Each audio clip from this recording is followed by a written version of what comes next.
I'm here with Marvin Weaver at the Mennonite Information Center, and he's given us a fascinating tour of the tabernacle. Well, this is the altar in the courtyard where the sacrifices were done, and there were 4 different animal sacrifices that were performed on this altar. First one was the sin offering because of the people's sins. When they would bring an animal, it would be sacrificed. There was also a trespass offering when they did something against another person, and there was a burnt offering when an entire animal was consumed, indicating that that no longer belonged to them but had been given to God, and they should give themselves to God as well. And then fourthly, there was a peace or the fellowship offering when the unedible parts of an animal were burned on the altar, and the edible parts were cooked into a meal, and they had a fellowship meal. Everyone had to bring an offering every day, every month, every year. Well, some of that is a little uncertain as to how often they brought them. We believe that some offerings were brought periodically and maybe for a group of people, not necessarily every individual every time they sinned. You might run out of animals if you did that. But they would bring an offering periodically according to God's instructions, and sometimes for a group of people, perhaps a family or a tribe, or for the different purposes.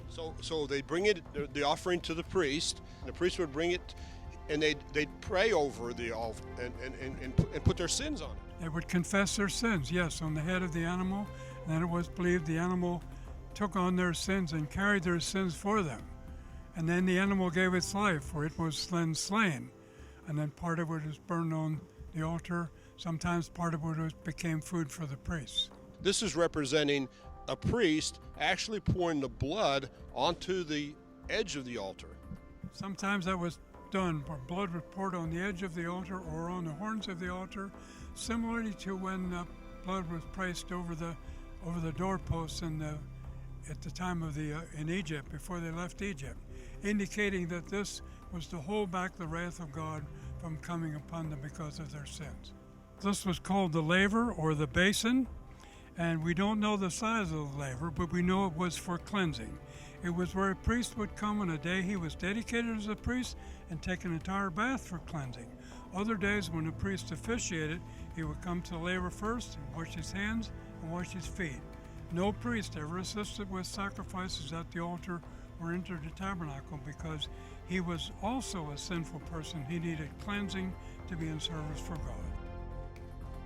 And now we're inside the actual replica of the tabernacle. And in this replica, you can just sense that this was such a special place. Absolutely. Because here we see the candlestick. God instructed them to build this candlestick, a 7-stem candlestick.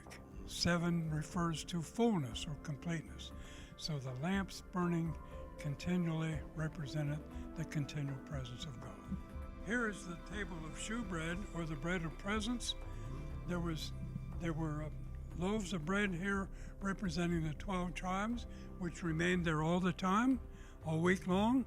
Each week there was new fresh bread that was baked, and then on Sabbath morning, this bread was replaced with the fresh bread. What was the bread symbolic of?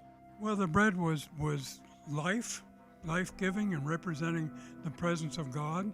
The bread was unleavened bread, indicating that because when they left Egypt, they needed to leave quickly, didn't have time to put yeast in the bread, so it was baked without bread. Without yeast, After that, they baked unleavened bread as a reminder of how God quickly rescued them from Egypt. This is the altar of incense, where a priest came every morning and every evening. There were different priests that did that. It was a special honor to be chosen to come and burn the incense in the morning and the evening, and it represented the prayers of God's people. So the priest would burn incense in the morning, and as the fragrance and the smoke arose, it could drift across the curtain into the most holy place, into the presence of God. So it was symbolizing the prayers of God's people going into God's presence. You've heard it many times talking about the veil, and the veil was quite a piece of tapestry. Yes, it was. It was made especially with cherubim woven into the veil, and it was woven very tightly so that it was strong, and nobody could go behind the veil except the high priest who went there only one day each year. The moment that Jesus died, this veil rent in two from top to bottom and opened up the most holy place, which was never entered but once each year by the high priest. Now it was opened through Jesus to everybody who wished to come through Jesus into the presence of God and receive forgiveness of sins.